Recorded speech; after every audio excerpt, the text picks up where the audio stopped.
화이팅. 화이팅. 자, 아이고, 다들 화이팅입니다. 자, 그러면은, 이제, 부등식 쪽으로 넘어갑니다. 아유, 요 부등식 관련된 거는 일단 뭐, 절대 부등식 들어가기 전에 일단 기본 부등식을 먼저 잠깐 좀 봐야 될 것 같아요.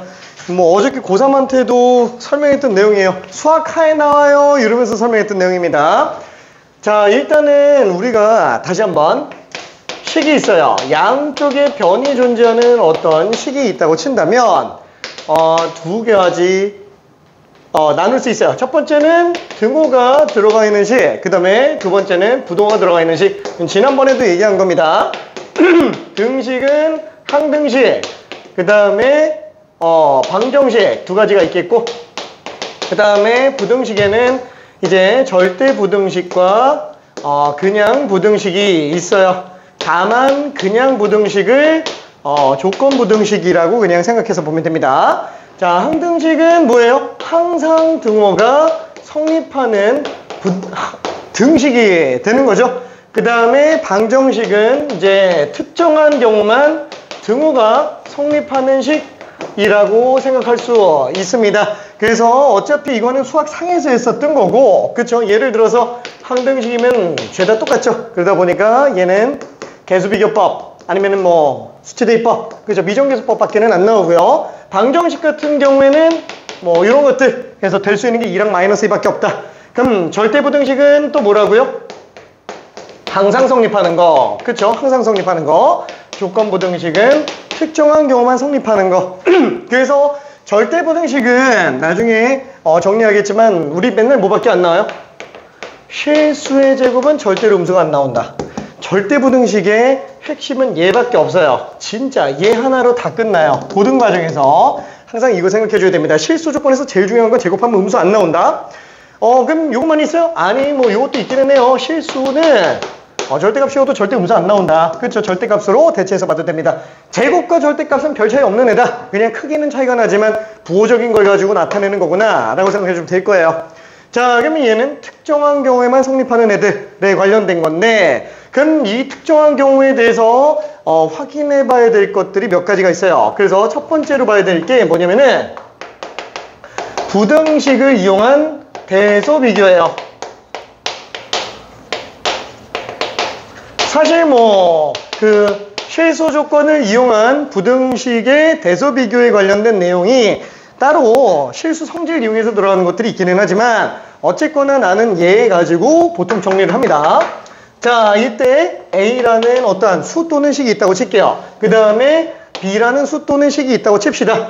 A가 B보다 큰 경우만 일단 예시로 들어볼게요. 그 다음에 전부 양수인 경우만 일단 생각을 한번 해봅시다. 그러면은 일단 첫 번째는 뭐가 있냐? 이 대소비교하는 거의 첫 번째는 빼서 양수인지 음수인지 비교하는 내용이 되겠죠. 그래서 예를 들면은 뭐가 있어요? 예를 들면은 9와 8을 비교한다. 빼보면은 이게 양수네. 그래서 9는 8보다 크다. 근데 이거는 솔직히 뭐 안 해봐도 누구나 다 알아요. 그럼 결국엔 뭐예요? 수를 대서 비교하려고 지금 예를 쓰는 건 아니에요. A랑 B는 수 또는 식이라고 얘기했잖아요. 보통 식에서 대서 비교하는 경우는 저 빼는 걸로 증명해서 들어갑니다. 자, 그래서 어떤 게 있어요? 우리가 예를 들면은 제일 많이 쓰는 게 사실 이거예요. A 플러스 B의 절반, 그쵸? 루트 AB. 만약에 이런 식이 있다고 친다면 이 두 식 중에서 누가 더 큰지를 한번 보겠다 라고 했을 때 우리는 빼서 들어갑니다. 자, 그러면 빼보면 어때요? 분수꼴은 사실 뭐 통분밖에 날 건 없으니까 A 빼기 2루트 AB 플러스 B라고 쓸 수 있겠고, 그 다음에 A와 B가 전부 다 만약에 양수라고 친다면 우리는 얘가 제곱근의 제곱으로 봐도 상관이 없네요. 그렇죠? 2루트 AB 플러스 루트 B의 전체 제곱으로 쓸 수 있으니까 지금 얘 같은 경우에는 완전 제곱식이네. 그렇죠? 완전 제곱식이네. 그래서 A, B가 둘 다 양수인 상태를 갖고 있다면 실수 빼기 실수 제곱이니까 당연히 음수가 안 나오게 되겠죠. 그래서 얘는 항상 0보다 크거나 같을 수밖에 없구나. 그래서 얘도 무조건 0보다 크거나 같을 수밖에 없다. 그래서 얘가 얘보다 무조건 크거나 같을 수밖에 없다 라고 들어가는 거.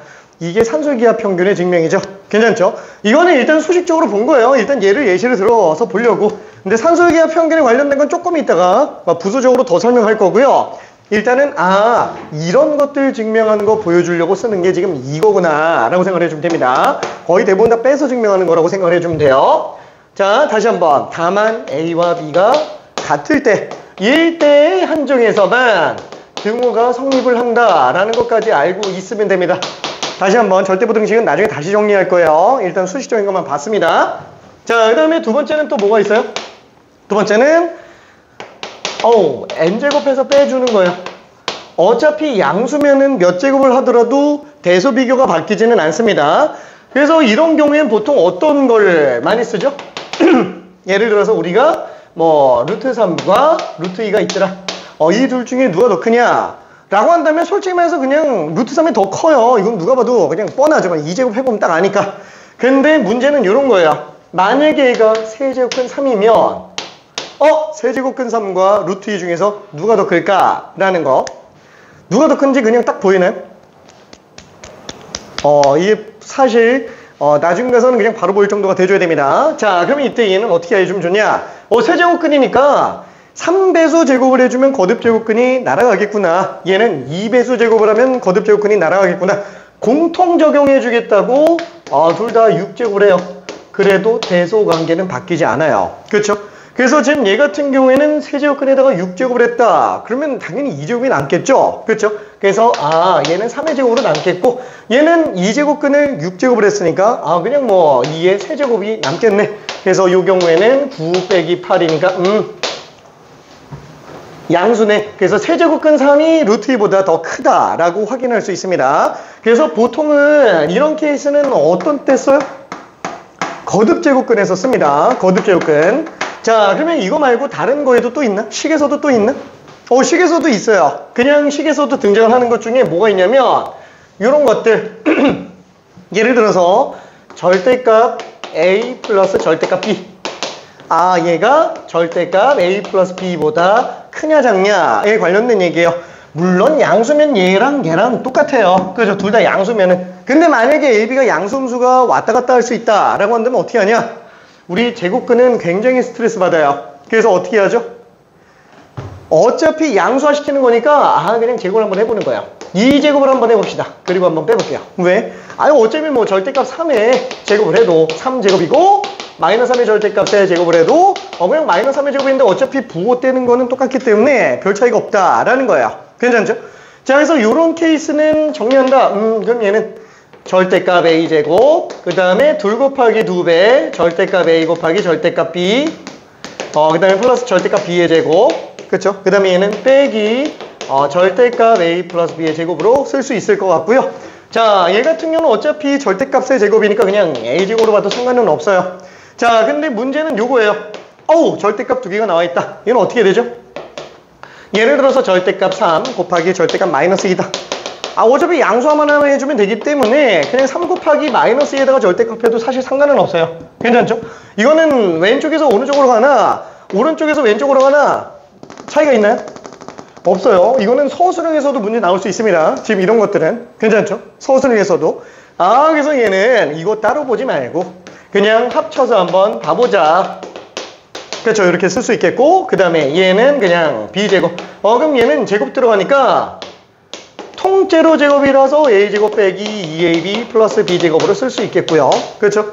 어차피 절대값 날아가니까. 그럼 얘는 A제곱, B제곱 날려주면은 2배로 묶었을 때 절대값 AB 빼기 AB라고 쓸 수도 있을 것 같아요. 괜찮죠?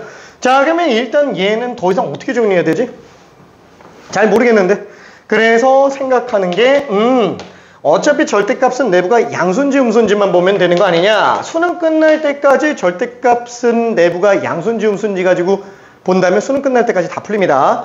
다만 이제 함수의 그래프에 관련해서는 양수, 내부가 양수인지 음수인지만 가지고 봤을 때 수투 가서 박살이 나요. 그거만 가지고는. 그래서 그때는 나중에 그래프적인 해석은 함수 단원에서 다시 또 설명할 거예요. 자, 그럼 얘는 일단은 내부가 양수, 뭐 등호는 넣어도 상관없어요. 어차피 의미 없으니까. 요 경우에는 얘는 그대로 나오더라. 그렇죠? 그래서 AB 빼기 AB가 되니까 그냥 꽝으로 나오네. 괜찮죠? 그 다음에 A와 B의 곱이 음수로 나온 경우에는 마이너스 붙여 나오니까 마이너스 AB 빼기 AB네. 그럼 마이너스 2AB네. 근데 잠깐만, AB가 음수잖아요. AB가 음수니까 얘는 무조건 양수예요. 괜찮죠? 그럼 지금 얘는 어때요?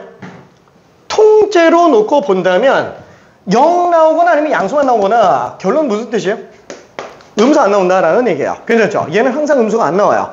다시 한번 이게 음수가 안 나오면은 얘도 음수 안 나오는 거고 얘도 음수가 안 나오는 거고 얘도 음수가 안 나오는 거니까 결국에는 얘가 얘보다 무조건 크거나 같을 수밖에 없다라는 거죠. 이런 식으로 증명이 들어가는 거라고 생각해 주면 됩니다. 다시 한번, 지금 얘 같은 경우에는 보통 어디서 쓴다고요? 얘는 거듭제곱근 아니면 절대값이 있는 식, 그렇죠? 여기에서 사용합니다. 이거 수학카뿐만이 아니에요. 수능 끝날 때까지요. 이건 어저께도 고3 학생들한테도 똑같이 설명했어요. 진짜로. 기본 중에 기본입니다. 베이스가 튼튼해야 돼요. 자, 그 다음에 세 번째 거는 뭐냐? 세 번째 거는 이제 비율 관계를 이용해서 대소 비교를 들어가는 거예요. 예를 들면은 B분의 A 나눴을 때 0이 안 나온다라는 가정하에서 놓고 본다면, 그럼 얘가 1보다 크다면 어때요? 그럼 A는 B보다 큰 거예요. 얘가 1이면 둘이 똑같은 거고 1보다 작으면 분모가 더 큰 거죠. 그럼 이런 거는 어떤 걸로 비교하는 게 나올까요? 자, 예를 들어서 우리가 2의 50제곱이 있고 5의 20제곱이 있어요.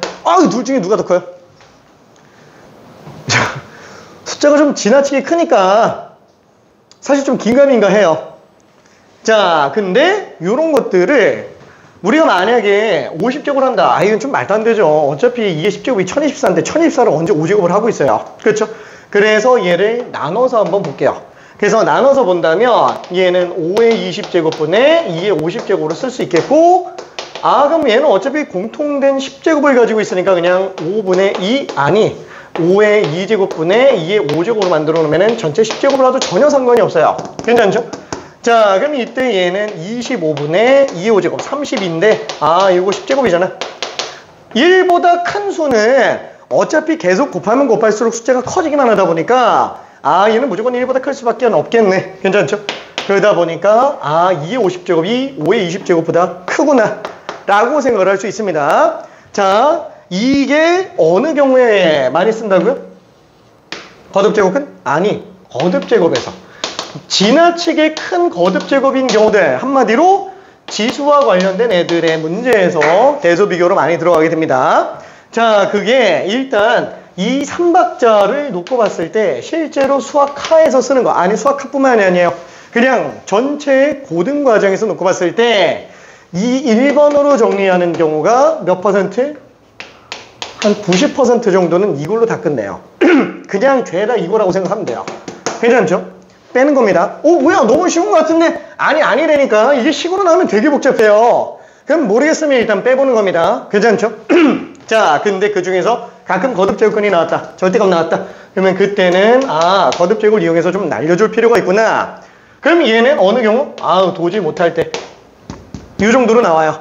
실제로 그 고3 모의고사 문제들 중에서 이걸로 정리해야 되는 문제가 역대 기출 중에 유일하게 딱 한 번 나왔어요. 수능에서도 나온 적이 없습니다. 딱 한 문제밖에 없어요. 되게 소중한 문제. 자, 아무튼 잘은 안 나와요. 와, 그러면 이것만 알고 있으면은 모든 대소 비교가 다 되냐? 아니, 얘는 실질적으로 고3 기준에서 놓고 봤을 때는 전체 내용이 합쳐서 10% 이하예요. 10% 이하. 그럼 거의 대부분 다 뭐냐?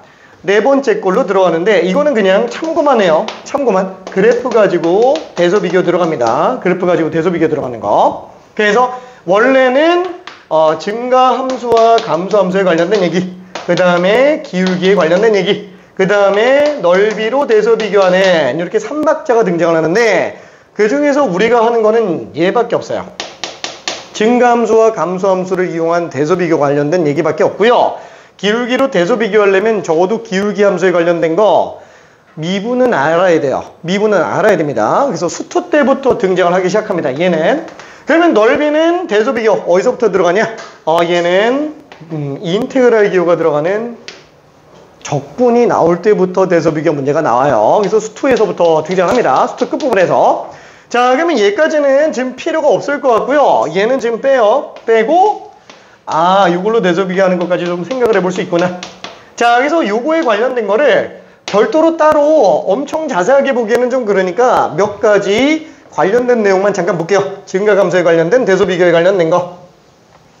자, 일단은 방금 했었던 거랑 비슷합니다. A가 B보다 크고 B가 0보다 큰 상태에서 일단 한번 볼게요.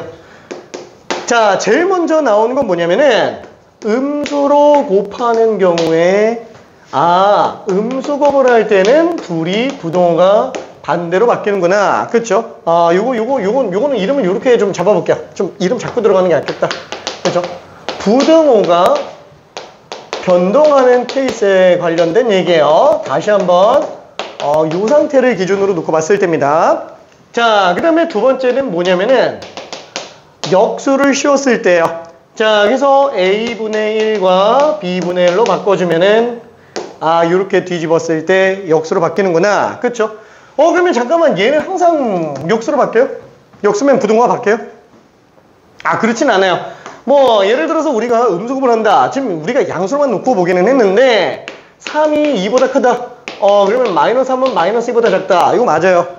그럼 만약에 우리가 숫자를 바꿔서 4가 마이너스 5 이렇게 됐다. 그럼 얘도 음수곱을 하면 마이너스 4랑 5가 되니까 이것도 부등호가 바뀌는데 전혀 지장이 없어요. 양수곱 음수곱은 상관이 없다라는 거예요. 근데 이 케이스에서는 우리가 똑같이 3이 2보다 크다. 3분의 1은 2분의 1보다 작은 게 맞아요.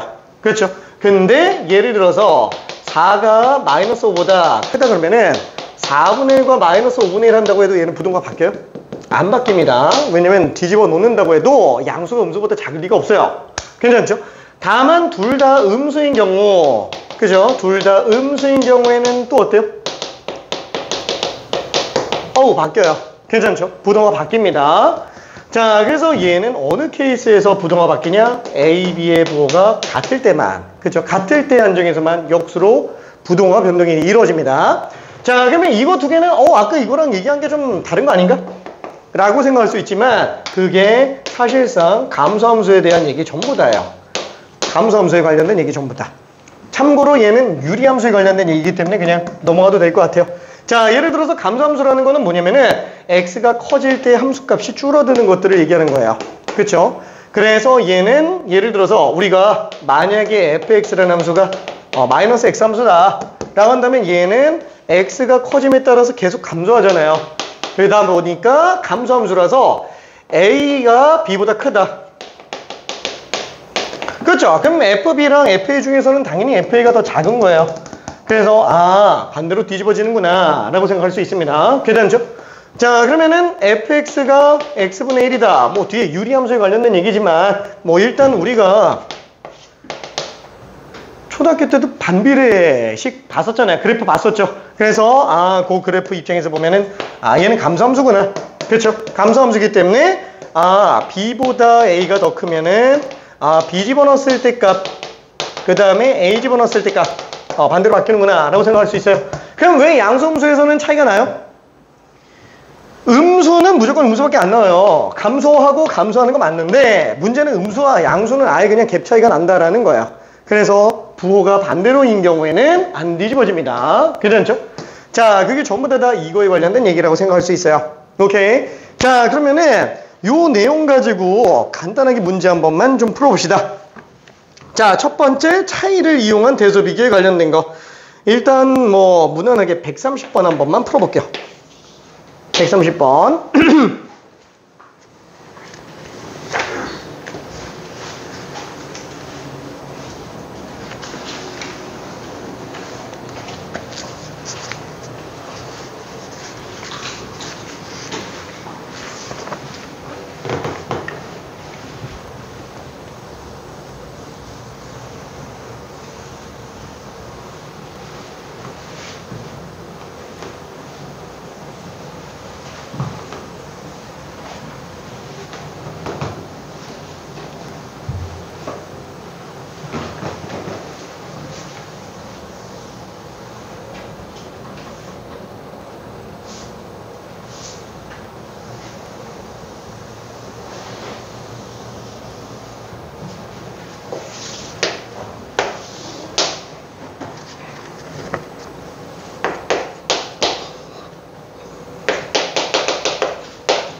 아, 이거 생각보다 되게 당황스럽구나. 그죠? 저기 아마 일단 빼는 건 이해되죠? 빼는 건 이해될 겁니다. 지금 여기에서 사용하는 식은 우리 예전에 곱셈 공식 중에서 미지수 3개짜리 곱셈 공식에 관련된 얘기예요. 아, 기억날까?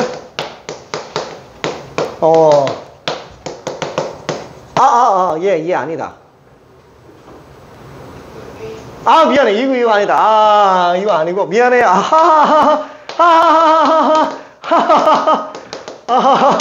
이거. 아, 미안해. 아, 이거. 자, 조금만 더 해볼게요. 이거 아닌가? 이거 아닌가? 또 틀렸어?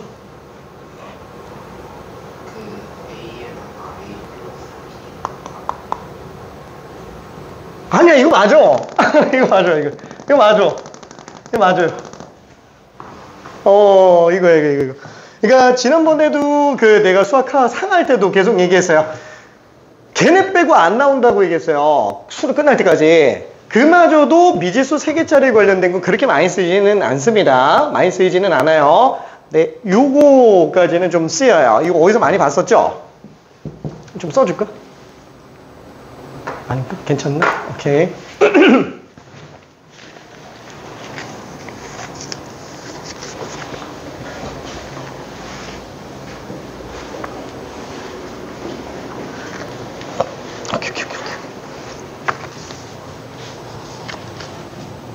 기억날까? 화이팅? 아, 그것도 있기는 한데.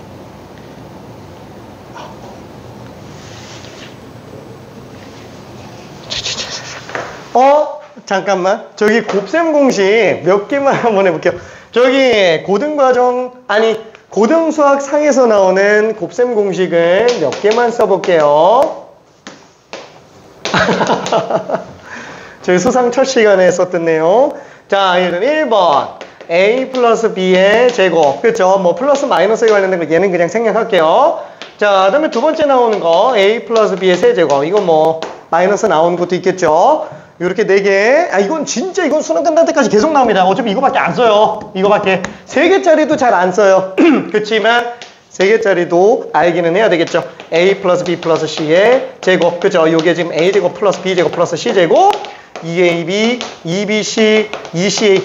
근데 3번만 하더라도 고3 가서는 진짜 안 씁니다. 진짜 별로 안 써요. 아예 안 쓰는 건 아닌데 희박형. 그냥 고3 기준에서는 99%가 그냥 죄다 이거밖에 안 나와요. 고3 가서는. 이거 왜 안 써요? 거의. 그 다음에 네 번째 또 3변짜리에 관련된 거는 뭐가 있었죠? 하하하. A 세제곱, B 세제곱, C 세제곱 빼기 3ABC에 관련된 거.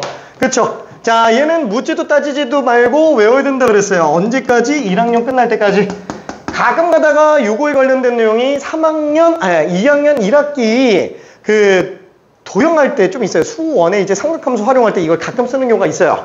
아니면 뭐 지수 로그할 때도 가끔 쓰는 경우가 있는데 진짜 가끔이에요. 딱 한 문제예요. 내신에 나올까봐 우려가 돼서 한번 보는 것 뿐이지 수능은 절대 안 냅니다.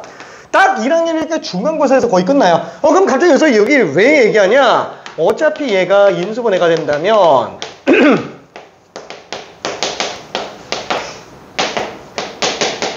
맞죠? 이렇게 인수분해가 되는 거고 여기에서 나온 5번 이제 특수한 꼴의 인수분해 관련된 거 요거 인수분해한 게 또 있죠. 이게 인수분해는 아니에요. 인수분해는 아는데 다른 해석으로 볼 수 있는 내용 그쵸? 요거를 갖다가 들어간다면 어떻게 한다 그랬죠? 이거 그쵸 아마 좀 기억날 거야. A-B제곱 B-C제곱 C-A제곱 하면은 얘는 지금 A제곱 마이너스 2AB 플러스 B제곱 B제곱 빼기 2BC 플러스 C제곱 C제곱 마이너스 2CA 플러스 A제곱 그럼 A제곱이 2개 그쵸?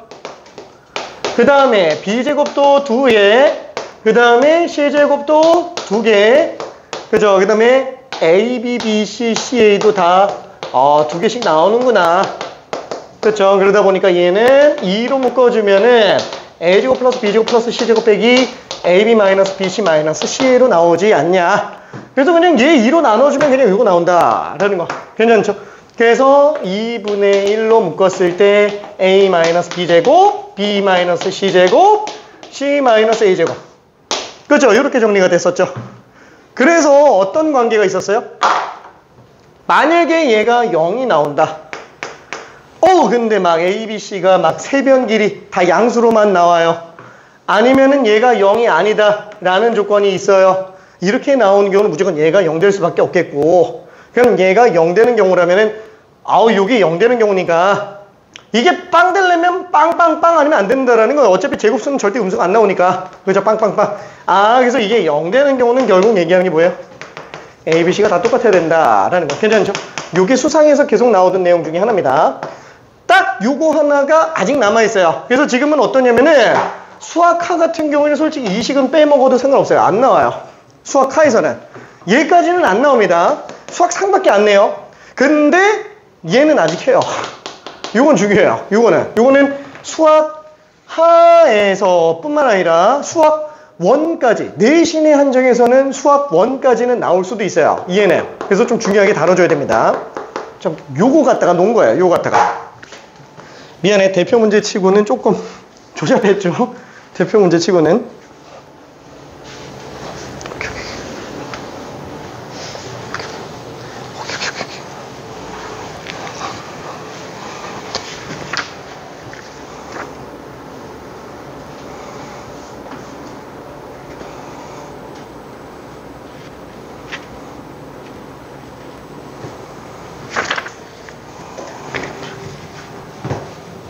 자, 그러면은 천천히 한 번만 좀 정리를 해볼게요. 저희 된 친구들은 밑에 것도 잠깐만 연습 한번 해봐요. 그렇게 어렵지는 않은 거니까.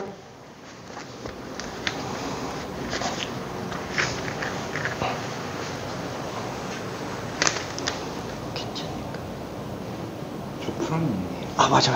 정리하고 있구나. 오케이.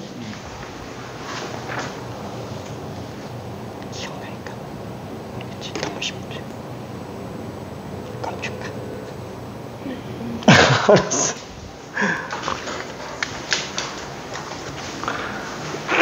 자, 그래서 빼보는 걸로 들어간다. 빼보니까 a제곱 빼기 ab 플러스 b제곱에서 마이너스 a 마이너스 b 플러스 이름빵. 그렇죠? 그러니까 생긴 게 이렇게 생겨서 그렇지, a제곱 플러스 b제곱 플러스 1제곱 빼기 ab 빼기 a 곱하기 1 빼기 b. 그래서 얘는 2분의 1로 묶었을 때 a-b의 제곱과 a-1의 제곱과 b-1의 제곱으로 만들어지는 애가 되겠구나. 그쵸? 그래서 얘는 a, b가 둘 다 1 나오는 경우에만 0이 되겠고요. 그걸 제외한 나머지는 무조건 0보다 커놨다. 여기서 쓰이고 있는 성질도 뭐예요? 똑같이 실수 성질이죠. 왜냐면 실수 제곱은 절대 음수가 안 나온다. 그렇죠? 그러니까 얘도 음수 안 나오고 얘도 음수 안 나오고 얘도 음수 안 나오니까 절대 음수는 안 나오더라. 다만 0은 나올 수도 있다라는 거. 그렇죠? 그러니까 요거 실수 제곱은 음수 안 나온다. 그럼 당연히 얘도 음수 안 나온다. 얘도 당연히 음수 안 나온다. 그냥 확장 적용해서 보는 것뿐이에요. 그러다 보니까 얘가 지금 0 나오려면 어떻게 되냐? ABC가 실수라면은 그 빵빵빵밖에 없다.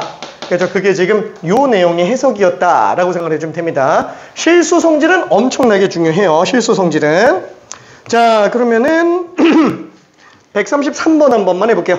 제곱의 차를 이용해서 들어가는 거. 두 번째 겁니다.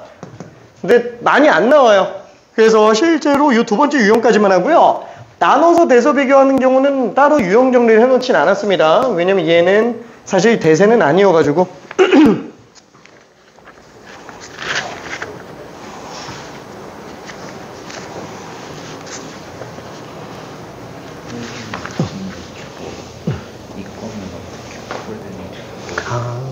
어쨌거나 x, y 플러스 1과 x 플러스 y를 둘 다 빼버리면 근데 얘가 양수일 수도 있고 이수일 수도 있고 그치? 그럼 이거를 이런 식으로 만들어서 이거를 제곱 그렇지. 항상 방부등식 2번은 인수분해.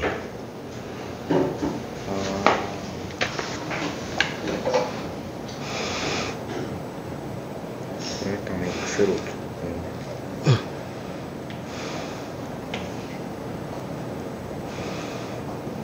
이렇게요. 그치. 뭐야? 잠깐. 그치. X로 묶으면 1 마이너스 Y. 그치.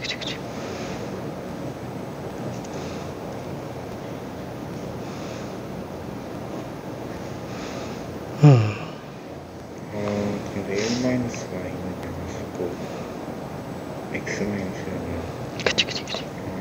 이거 맞네요. 그치. 쉽지. 근데 그럼 등호가 성립하는 경우는 1이거나 Y가 1일 때예요. 또는이 아니고 아니구나. 또는이구나. 그죠. 둘 중에 하나라도 1인 경우는 가능은 하다. 오케이. 오케이. 그죠. 요게 지금 133번 좀 깁니다. 133번. 133번 하고 있는 건데 괜찮아. 133번. 괜찮아. 그럴 수 있어. 그리고 방부등식. 방정식만이 아니에요. 방정식과 부등식은 기본적으로 인수분해를 최우선으로 생각해야 돼요. 인수분해. 막 약분하고 이러면 안 됩니다. 그 항들 여러 개 나와 있으면 다 묶어줘야 돼요. 이게 대수함수라는 표현을 쓰면 안 되지. 다항함수의 기본입니다. 다항함수의 기본. 인수분해. 그죠. 방정식과 부등식에서 푸는 모든 풀이 방법이 다 똑같아요. 오케이.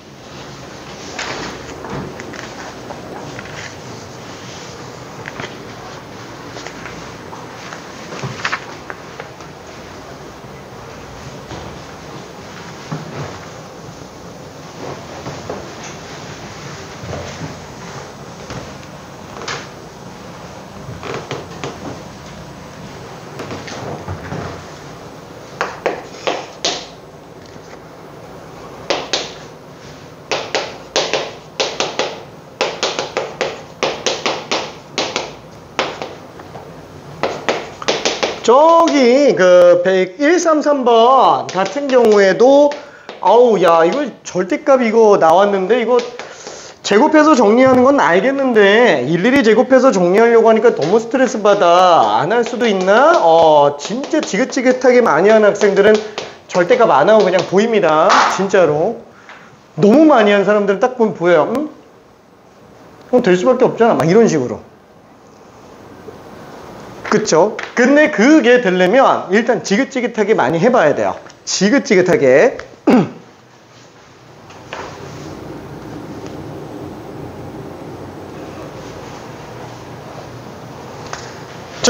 그렇다고 해도 그냥 결론만 내면 안 돼요. 이거 제곱해서 써봐야 돼. 한 번쯤은 해봐야 돼. 왜냐면 이걸 지금 연습 안 하잖아요. 내가 왜 자꾸 푸는 시간을 줄까요? 지금 해보라는 거야. 집에 가서는 절대 안 할 거거든. 지금 해봐야 맞아 이러면서 시험장에서 혹시라도 서술형 나왔을 때 기억이 조금 나요. 진짜 아닌 것 같지? 거짓말인 것 같지? 아니 좀 나요. 안 해본 것보단 나. 실제로 그 예전에 우리 반 학생 중에서 벌써 한 5년 정도 된 것 같은데 우리 반 학생 중에 하나가 그렇죠 뭐 확률과 통계기는 하지만 어쨌거나 뭔가 논리 증명하는 게 있어요.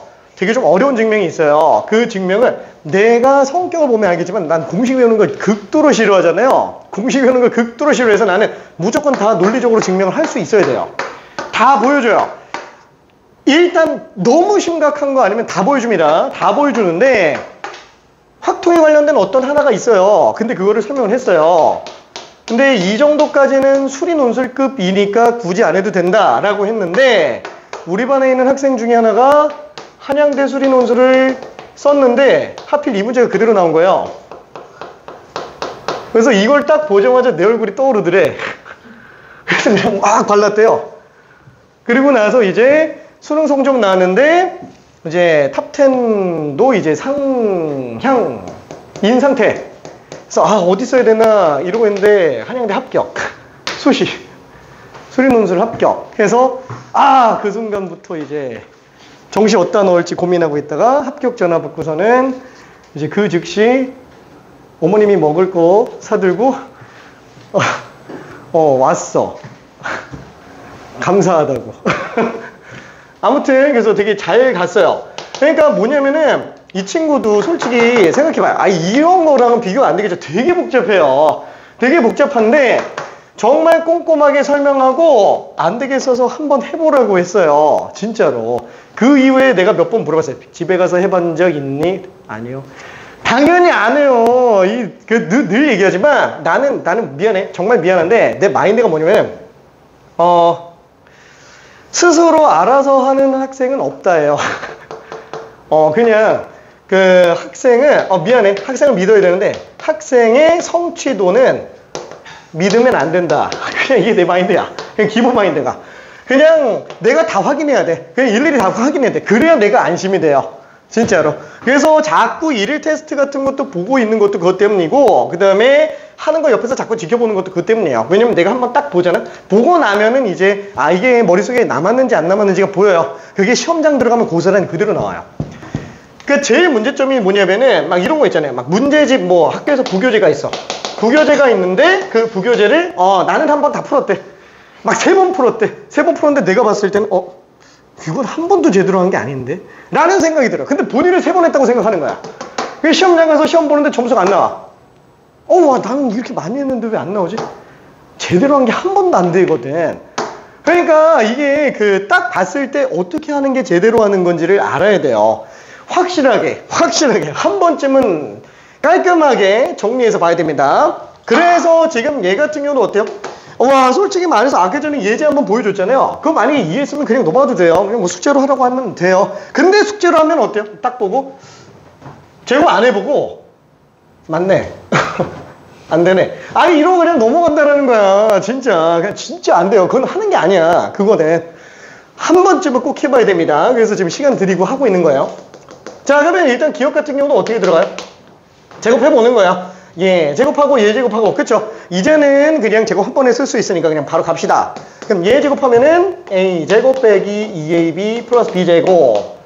그렇죠? 어차피 통째로 제곱이니까 절대값 날라갔다 라고 생각하면 되고, 얘도 통째로 제곱했다. 그럼 제곱 절대값 날아가죠? 둘 곱하기 두 배 하는 과정에서는 아직 남아 있습니다. 절대값이. 그쵸? 이렇게 한꺼번에 합칠 수 있겠고, 그 다음에 얘 같은 경우에는 제곱한다고 하면 그냥 b제곱이 되겠네요.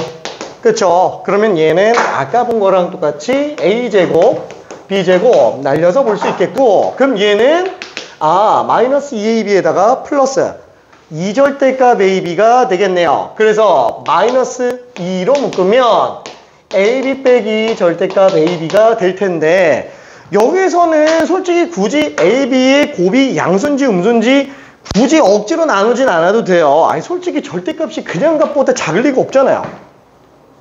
그쵸? A라는 어떤 수또는 식이 있는데 얘를 절대값을 해놓은 걸 놓고 보면은 이게 더 작을 리가 있겠냐 이거예요. 그쵸? 절대로 작을 리가 없어요. 그러면 얘보다 무조건 크거나 같을 수밖에 없는 식을 빼면은 당연히 양수는 안 나오겠지. 그죠? 이렇게 들어갈 수 있다라는 거. 이러면 안 되지. 얘는 요걸 볼 수 있겠지. 괜찮죠? 그렇죠? 그러면 아까 전에 왜 절대값 내부가 양수인지 음수인지 다 따졌냐? 처음이니까 그냥 다 해본 거예요. 처음이니까. 그럴 시간 없잖아요. 그죠? 혼자 연습할 때는 해볼 수 있겠지만. 그렇죠? 시험장에서는 이걸 딱 보자마자 이 정도는 좀 해주고. 왜냐면 불확실하면. 아까도 얘기했잖아. 내가 실수하는 거 극도로 싫어한다고 그랬죠? 그럼 나는 시험장에서 이거 볼 때 어떻게 할까요? 눈으로 딱 보자마자 맞네. 이러면서 그냥 넘어가는데, 지나면서 딱 순간적으로 있어요. 그 촉이라는 게. 혹시? 라는 그 생각이 딱 드는 순간 나는 100% 확실한 게 아니야. 그러면 딴 거 다 해보고 시간 나오면 그때 이제 제곱해서 막 전개해봐요. 시간 나오면. 왜? 확실하지 않으면 나는 되게 싫어하거든. 그러니까 예전에 얘기한 적 있는지 모르겠는데, 내가 현역 시절 때 수학 같은 경우에는 3월 모의고사 수능 때까지 수학 문제 틀린 게 한 손가락에 꼽아요. 수학 문제 틀린 게 6월 평가원, 9월 평가원 수능 다 맞았고, 그 외에 교육청에서 가끔 하나씩 틀려요. 96점 아니면 100점이에요. 틀린 게 손가락으로 꼽을 정도야. 근데 어떠냐면은 30문제. 모의고사 30문제 몇 분 동안 봐요? 100분 동안 보죠? 한 번은 이런 적이 있어요. 한 번은 내가 이게 얘기했는지 모르겠는데 내가 모의고사 5월 모의고사인지 언젠지 아무튼 그런데 모의고사 보기 전날에 좀 정신이 좀 났어요. 술을 먹었어. 친구들이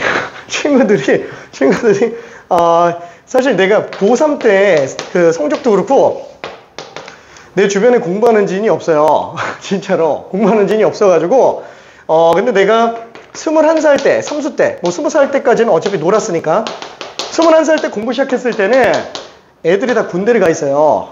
군대를 가 있으니까 방해할 사람이 아무도 없는데 이게 내가 22살, 4수할 때쯤 되니까 애들이 전역은 하진 않았는데 막 상병 병장 이렇게 가 있어서 애들이 자꾸 휴가를 맞춰서 나와요. 내가 모의고사 이때 본다고 하니까 그럼 전날로 맞춰서 같이 한번 놀자. 어차피 모의고사 보기 전날이니까 공부 그렇게 많이 안 하지 않냐 막 이러면서 애들은 모르니까 잘 모르니까 그래서 맞춰서 나왔는데 또 애들이 나 때문에 맞춰서 나왔다고 얘기하는데 또 빠지기는 좀 그렇고 그래서 학원 끝나고 12시에 가서 새벽 3시까지 먹고 집에 와서 잤어요. 4시에 자가지고 일어나니까 6시에 당연히 컨디션 최악이겠죠. 컨디션 최악인데 난 모의고사를 봐야겠어. 그래서 모의고사를 봤는데 수학 보면서 느낀 게 뭐냐면 1번부터 29번까지 다 풀었어요. 아니 몰라. 이건 좀 이따 얘기할게. 수학 모의고사를 보는데 100분 시험 시간 도중에 한 50분 정도 지나니까 내가 갑자기 엎드려서 자더래요. 담당하는 선생님이 수학 선생님이었는데 50분 지나니까 자더래요. 나중에 이제 성적표 나오니까 96점. 왜? 나는 1번부터 29번까지 중에서 다 푸는데 최고 난이도 30번 빼고 1번부터 29번까지 푸는데 걸린 시간이 50분을 넘어가 본 적이 없어요.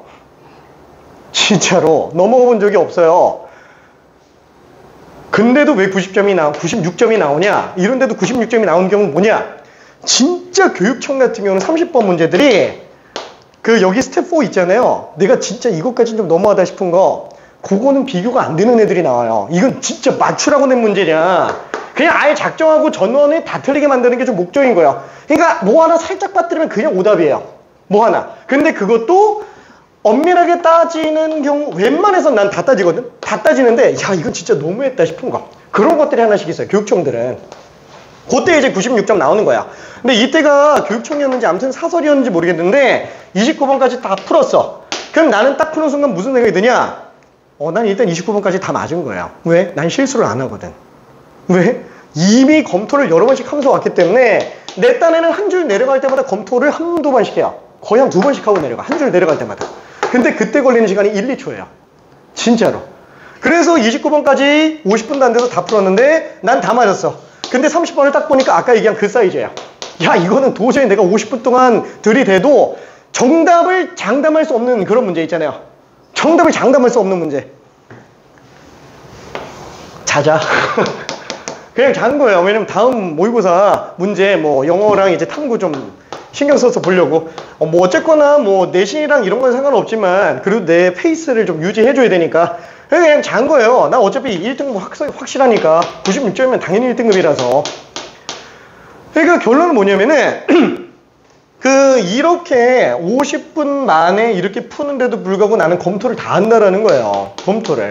실제로 몰라 지금은 조금 많이 느려지긴 했는데 한창 내가 빠릿빠릿한 타이밍에 지금은 좀 많이 스피드가 느려졌는데 빠릿빠릿한 타이밍에 이 지역에 있는 웬만한 학교들 있잖아요. 기출문제 어렵다라고 해도 솔직히 20분 안 넘겨요. 거의 푼다고 했을 때. 지금은 좀 느려졌어. 간신히 풀겠더라고. 그 정도는 아닌가? 그거보단 빨라요. 자, 그래서 진짜 어려운 거. 이 지역은 아니고 약간 조금 예전에 주로 있었던 빠릿빠릿한 시절에 있을 때가 보통 이제 대치랑 서초 쪽이었으니까. 그래서 이쪽에 있을 때는 거기에 있는 고난이도 문제들 그런 것까지 봐도 좀 웬만큼 다 빠른 스피드로 나왔어요.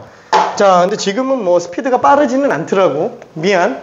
자, 아무튼 요렇게 생각을 딱 해보는 순간 얘 음수네. 그럼 마이너스 붙였으니까 그냥 당연히 양수겠죠. 저거는 나올 수 있는 상태고. 그렇죠. 그러면 뺐을 때 0보다 커 나왔으니까 얘는 당연히 맞구나. 이렇게 생각할 수도 있어요. 괜찮죠? 그러면 한번 생각해 볼게요. 이게 왜 맞을 수 있어요? 얘는 통째로 절대값이에요. 얘는 절대 음수가 안 나와요. 얘는 빼면은 얘가 더 컸을 땐 이거 음수가 나올 수 있어요. 무조건 얘가 더 큰 거지 뭐. 괜찮죠? 둘이 똑같은 경우 아니면. 그렇죠? 요거 잘 생각할 수 있어야 됩니다. 그죠? 잘 생각할 수 있어야 돼요. 이게 빨리 보면 볼 수 있지만 이렇게 들어가 주자. 왜 서술 정리 원하는 경우도 있고 진짜 복잡하면 안 보이는 경우도 있기 때문에 그래요. 자, 그럼 얘는 어떨까요? 자, 얘도 마찬가지로 제곱 한번 해볼게요. 그럼 제곱하면은 뭐야? 제곱하면 의미가 없잖아. 그쵸? 그냥 절대값이 의미가 없어져요. 빼기 a제곱 마이너스 2ab 플러스 b제곱. 그렇죠? 이렇게 될 거니까 얘는 똑같이 이제 a제곱 a제곱 b제곱 b제곱 날려주면은 4ab. 아니 a랑 b가 양수인지 음수인지 어떻게 알아? 괜찮죠? 이건 아예 대소비교 자체가 안 된다라는 거예요. 그렇죠? 둘 다 부호가 똑같거나 둘이 부호가 반대로 나오는 경우의 한정에서만 왼쪽이 더 크고요. 그렇죠? 왜냐면 얘는 더하는 거니까 A랑 B가 부호가 똑같으면 얘는 크기 자체가 커지는 상태로 가겠고 얘는 부호가 똑같으면 서로 차이를 보는 거기 때문에 크기 자체가 작아질 수밖에 없어요. 근데 만약에 A랑 B가 부호가 반대다. 그럼 얘는 서로 상쇄시키겠고 얘는 증폭시키니까 당연히 이게 더 크겠죠. 그래서 누가 더 크다라는 거는 딱 확인해 볼 수 있어요. A, B 둘이 부호가 같은지 다른지로 판단할 수 있구나. 어쨌거나 대소비교가 안 된다라는 얘기예요. 괜찮죠? 그럼 지금 이거 같은 경우도 어때요? 이것만 봐서는 좀 긴가민가하다. 그럼 당연히 제곱해보는 거야. 그럼 이거 제곱하면은 바깥의 절대값은 의미 없잖아. 괜찮죠? 어차피 바깥의 절대값이 의미 없어요. 그럼 얘는 요거 제곱해서 요거 제곱 빼는 걸로 봐도 상관이 없다라는 거예요. 그래서 똑같죠. 어차피 바깥 절대값은 제곱 때문에 사라지니까. 그러니까 얘 같은 경우도 이거 제곱한다 그러면은 굳이 이럴 필요가 있나? 그냥 뭐 이대로 제곱을 봐도 되고 이거 제곱이면 어차피 절대값이 의미 없으니까 그냥 이걸 봐도 상관은 없다라는 거예요. 괜찮죠? 자, 그럼 이거 정리한다 그러면은 얘는 a제곱 빼기 2절대값 ab 플러스 b제곱에 빼기 이거 a제곱 빼기 2ab 플러스 b제곱. 자, 이렇게 나오겠네요. 괜찮죠? 자, 그래서 얘는 a제곱 a제곱 b제곱 날아가니까 얘는 또 마이너스 2절대값 ab에다가 2ab 더하는 걸로 보면 되겠구나. 그쵸? 그럼 아까 위에 거랑 똑같잖아요. 그쵸?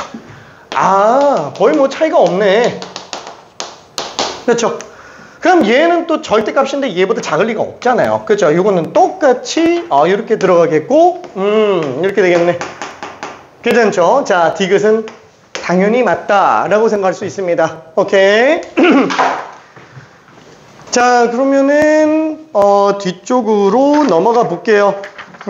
스텝 2도 있기는 한데 스텝 2도 이게 내가 방금 뭐 설명한 거 외에는 사실 없어가지고 얘는 그냥 숙제로 갈게요.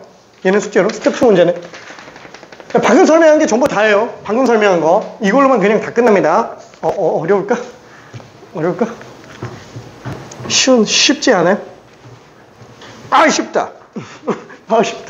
아쉽다. 자, 세상에서 가장 작은 수. 하하하하. 쉽구만. 미안해. 자, 아무튼 135번은 그냥 일단 숙제로 한번 가볼게요. 얘는 지금 세환이 설명할 게 혹시나 해서 저기 안 해본 건데 잠깐만 되겠다. 이거 어떻게 해요? 이거 항상 0보다 커놨다. 이거 맞아요, 틀려요?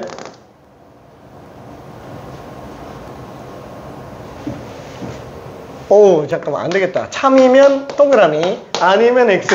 5X 한 번만 해볼게. 내가 돌아놓아서 확인 좀 해볼게요. 지금 설명 안 한 건 얘밖에 없어요.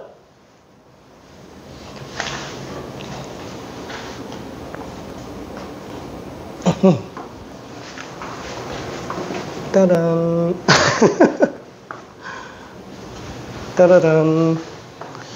따라란. 그게 왔다 갔다.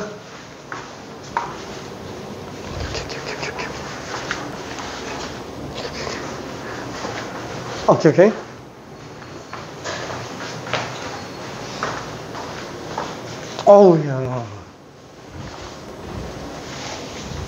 아우야.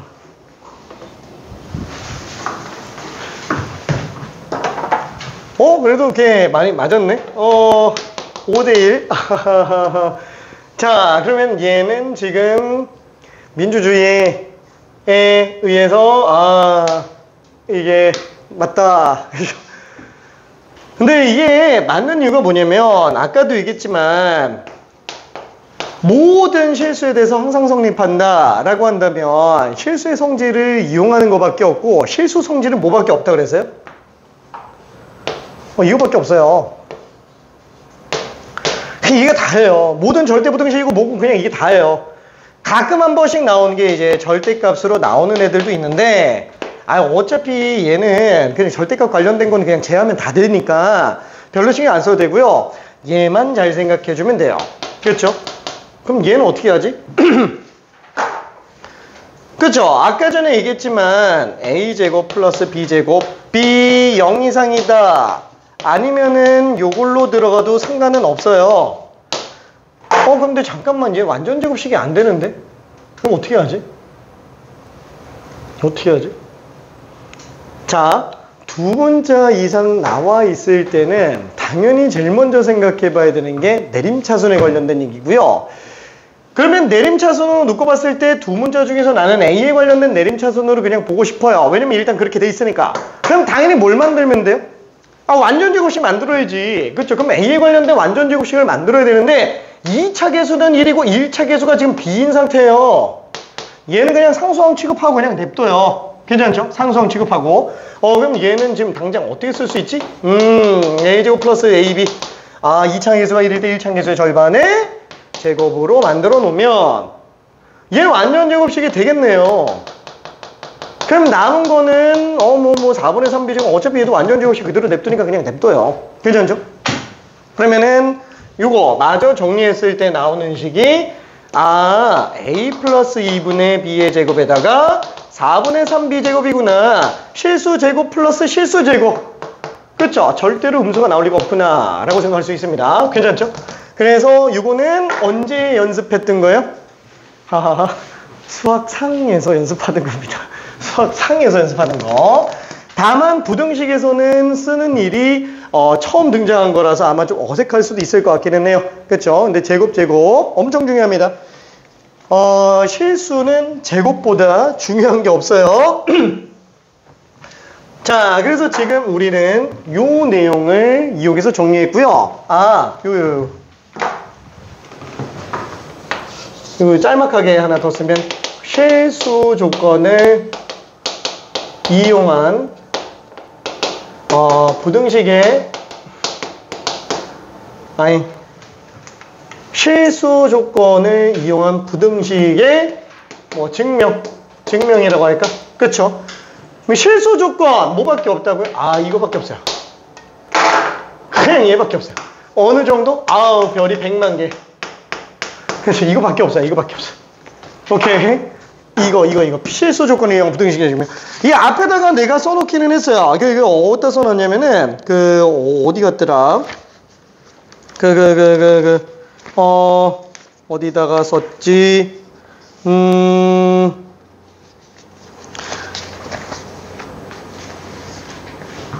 7번. 여기 7쪽 한번 봐봐요. 7쪽. 여기 다 써놨어요.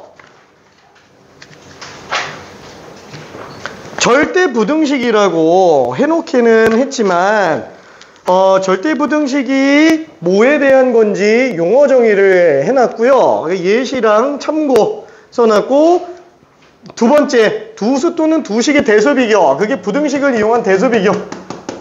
요게 지금 두 번째, 차를 이용하는 거, 제곱의 차를 이용하는 거, 비율을 이용하는 거 세 가지 들어갔고요. 그 다음에 예시랑 참고 아까 전에 해놓은 거 그냥 그대로 들어가 있어요. 괜찮죠? 마지막 세 번째, 부등식의 증명에 이용되는 실수의 성질. 많잖아요. 6개. 그럼 이걸 왜 다 써놨냐? 이걸 다 알아야 되냐? 근데 솔직히 나도 이렇게 쓰고 싶지가 않아. 왜? 결론 그냥 얘밖에 없어요. 이거 다 합쳐놓으면 그냥 얘밖에 없어요. 절대값 A가 0 이상이다라는 거 변두리로 하나 좀 써놓고 그냥 얘밖에 없다. 이 6개 써놓은 것도 어차피 다예요. 그럼 이거를 왜 써놨냐? 교육과정이 이렇게 하래요. 교육과정이. 모든 8종 교과서뿐만 아니라 모든 교재들도 전부 다 이렇게 다 체계적으로 다 써놔요. 근데 또 나만 또 빼놓고 있을 수는 없잖아요. 그렇죠? 그러니까 읽어보고 되네 이렇게만 넘어가고 결론은 그냥 얘만 알고 있으면 된다는 얘기예요. 괜찮죠? 이 밑에다가 참고로 써놓는다는 게 또 빼먹었어. 아, 맨날 만들면서 이 생각이 들어. 참고.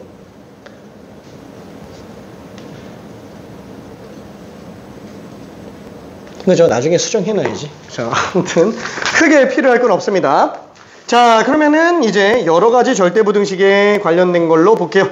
자, 참고로 8페이지 한번 딱 보면은 1번으로 들어가 있는 게 기본적인 절대부등식이에요. 기본적인 절대부등식. 자, 기본적인 절대부등식 1, 2, 3번이 써져 있어요. 첫 번째 1번으로 써져 있는 게 사실 지금 아까 여기서 본 가예요. 가. 괜찮죠? 가. 그죠? 여기 1번. 자, 그러니까 페이지 7번에서 보면은, 페이지 8쪽에서 개념 7번 안에 보면은 이제 1번. 기본적인 절대부등식이라고 써놓은 상태에서 첫 번째로 나온 게 a제곱 뿔마 ab 플러스 b제곱은 0보다 커 낫다. 그죠? 요게 지금 방금 여기 가 요거랑 똑같은 거라는 거야. 괜찮죠? 되게 자주 나오는 거예요. 기본적인 거. 아니, 그렇다고 이걸 외울 필요가 있어요? 아니, 그냥 이걸로 가면 된다라는 거예요. 이걸로 가면 돼요. 지금 여기 그 8페이지에 나오는 모든 절대부등식 내용 있잖아요. 이거 줄여놓으면 그냥 다 얘예요. 줄여놓으면 다 얘예요. 전부 다. 그렇죠? 그래서 얘는 그냥 잘 생각해보자. 그 다음에 2번에 관련된 게 뭐예요? 이게 아까 전에 한 거잖아요. a제곱 플러스 b제곱 플러스 c제곱 빼기 ab 마이너스 bc 마이너스 c 0보다 커 낫다. 얘 아까도 똑같은 거지. 이거 제곱 그죠? 세 개 제곱에 관련된 거니까 0 이상으로 들어간다. 얘는 지금 a제곱 플러스 b제곱이 0보다 커 낫다. 이걸 얘기한다면 얘는 3개짜리가 0 이상이다. 이걸 보는 거니까 결국에는 똑같은 거예요. 그냥 이거. 괜찮죠? 다 똑같은 내용입니다. 얘는 밖에 안 써요. 추가적으로 나오는 게. 오케이. 자, 그 다음에 세 번째 걸로 나오는 게 아까 전에 그 절대값에 관련된 건데, 그죠? 이것도 어쨌거나 뭘로 잡으면 된다? 그냥 뭐 제곱해서 그냥 잡아주면 된다라는 거예요. 거의 이게 다예요. 이게 다. 근데 이렇게 하나하나씩 세분화해서 다 생각한다 그러면 이거 기억이 날까요? 절대 안 난다니까? 절대 안 난다. 그래서 내가 얘기하는 게 얘랑 요것만 알고 있으면 된다라는 거야. 요거랑 요거만. 괜찮죠? 두 개만 알고 있으면 된다라는 거야. 이걸로 내가 끌고 가야 돼요. 내가 끌고. 개념과 정의는 최소한으로 만들어 놓고 대신 걔는 확실해야 돼요. 완벽해야 돼요. 그래서 그걸로 딴 데 적용 들어가는 걸로 생각해 주면 됩니다. 자, 그러면 실질적으로 더 발생하는 이제 절대부등식 두 개가 있죠. 자, 그 절대부등식 중에 이제 첫 번째로 나오는 게 수능 끝날 때까지 계속 등장하는 산술평균과 기하평균의 관계. 그렇죠? 산술기하평균이라고 부르는 거. 산술평균과 기하평균의 관계. 그죠? 이게 풀네임이고요. 보통 이제 산술기하평균 아니면 산기평균 뭐 이렇게 얘기하기도 합니다. 워낙에 자주 나오니까. 얘는 어느 정도로 중요하냐면은 별이 100만 개까지는 아니고 한 10,000개 정도, 이 정도까지는 아닌데 한 10,000개 정도는 줘야 돼요. 왜? 그 수학 내용 중에서는 이런 거 있잖아요. 막 잊을만 하면 갑자기 뒤통수 때리러 오는 애들이 있어요. 너 까먹었지? 빡! 이렇게 때리러 오는 애들이 있어요. 그 중에 하나가 얘예요. 산술기하평균. 잊을만 하면 한 번씩 나와요. 이 고3 끝날 때까지 계속 나와요. 고3 끝날 때까지. 수능도 계속 나와요. 수능도. 뭐 물론 지금 현재는 수능이 이거에 관련된 문제가 안 나온 지 조금 되기는 했지만 교육청 평가는 계속 나옵니다. 내신은 그냥 계속 나와요. 매 학기마다 나온다고 보면 돼요. 매 학기마다. 그러니까 미친 듯이 완벽하게 해놔야 돼요. 진짜로. 자, 그래서 아까 수식적인 증명은 이걸로 봤잖아요. 1번 가지고 봤어요. 수식적인 증명은. 근데 걔 가지고는 뭔가 와닿는 게 없잖아요. 뭐 수식으로 맞는 건 알겠는데 얘가 도대체 무슨 의미냐라는 거. 그래서 한번 좀 정리를 해볼게요. 자, 일단 우리가 다루고 있는 연산기호는 총 4개가 있죠. 4칙연산이라고 해서 연산기호가 덧셈, 뺄셈, 곱셈, 나눗셈이 있어요.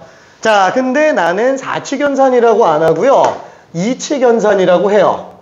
왜 2칙연산이라고 하냐면은 뺄셈과 나눗셈은 그냥 없다고 생각해도 되기 때문에 그래요. 왜? 뺄셈은 음수 덧셈, 나눗셈은 역수 곱셈. 그래서 실제로 우리가 다루는 수의 책에는 덧셈과 곱셈에 관련된 형태로 등장을 한다라고 생각을 해주면 됩니다. 참고로 실제 수열 형태로 놓고 보더라도 뭐 나중에 수열 배워보면 알겠지만 덧셈 형태로 가는 게 등차 수열, 곱셈 형태로 가는 게 등비 수열 이렇게 들어갑니다. 덧셈 형태로 가는 게 함수로는 일체 함수, 곱셈 형태로 가는 함수가 지수 함수. 그건 수원에서 다시 배우게 될 거예요. 자, 어쨌거나 그렇게 양립되어 있는 체계로 움직이게 되는데 그러면은 덧셈과 곱셈이 많이 중요하구나. 그럼 이 얘기를 갑자기 왜 하냐면은 산술 평균에서 나오는 이 산술이라는 말이 한자어예요. 난 이거 좀 이름 좀 바꿨으면 좋겠어요. 너무 옛날 얘기여가지고 안 와닿지 않아요? 산술이라는 게? 막 조선시대도 아니고. 진짜로 옛날에 그 조선시대 막 수학책 보면 뭐 산술 뭐 어쩌고 막 나와요. 미안해. 재미없지? 알았어. 자, 어쨌거나 산술 평균은 뭐냐면 산술이라는 말이 그냥 쉽게 말하면 그냥 덧셈 얘기하는 거예요. 자, 다시 한번 산술 평균은 뭐냐면 덧셈 기호로 만들어지는 평균을 얘기합니다. 덧셈 기호로 만들어지는 평균 얘기하는 거고요. 기하 평균에서 얘기하는 이 기하라는 거는 그냥 쉽게 생각하면은 곱셈으로 만들어진 평균이라고 생각을 해주면 돼요. 자, 그럼 예를 들어서 우리가 덧셈 입장에서 봤을 때 평균이라는 용어를 보면은 이게 평평할 평자에 균등할 균자라서 똑같이 나눠 가지는 걸 얘기하는 거잖아요. 그럼 똑같이 나눠 가진다 라고 했을 때 내가 만약에 과제가 4개가 있어요. 옆에 친구도 과제가 4개가 있어요. 평균 내면 얼마예요? 뭐 어차피 똑같이 갖고 있으니까 그럼 평균은 4겠죠. 괜찮죠? 그럼 만약에 내가 이거 덧셈 평균으로 간다 그러면 당연히 둘을 더하는 거에서부터 출발할 거야. 덧셈 평균이니까. 그러면 더한다고 했을 때 얘는 똑같은 수를 더하네. 곱하기로 표현할 수 있잖아요. 그러다 보니까 둘 더해서 2로 나누는 평균으로 생각을 해주면 되는구나. 그럼 만약에 곱셈 평균을 본다 그러면 당연히 일단 곱하기부터 들어가겠고, 그럼 곱하기가 들어가면 당연히 똑같은 수의 곱이면은 거듭제곱으로 들어가게 될 거예요. 그럼 만약에 원상복구 시킨다라고 해서 반대 방향으로 간다. 그럼 거듭제곱의 역연상 거듭제곱 근으로 들어갈 수 있을 거예요. 괜찮죠? 물론 양수 쪽에서만 생각을 일단 해볼게요. 양수 쪽에서만. 그럼 얘를 갖다가 한번 생각해 볼게. 내가 과자가 2개가 있어요. 근데 옆에 친구가 과자가 8개가 있어요. 자, 그걸 갖다가 나는 산술 평균을 구하려고 해요. 그럼 일단 당연히 뭐부터 해야 돼요? 일단 더해야지 뭐.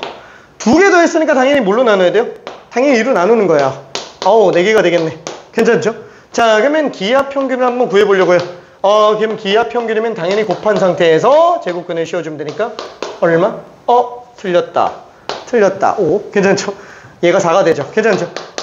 그럼 어때요? 산술 평균은 기하 평균보다 어떨까요? 그냥 무조건 커요. 무조건 커요. 산술 평균은 기하 평균보다 무조건 커요. 왜?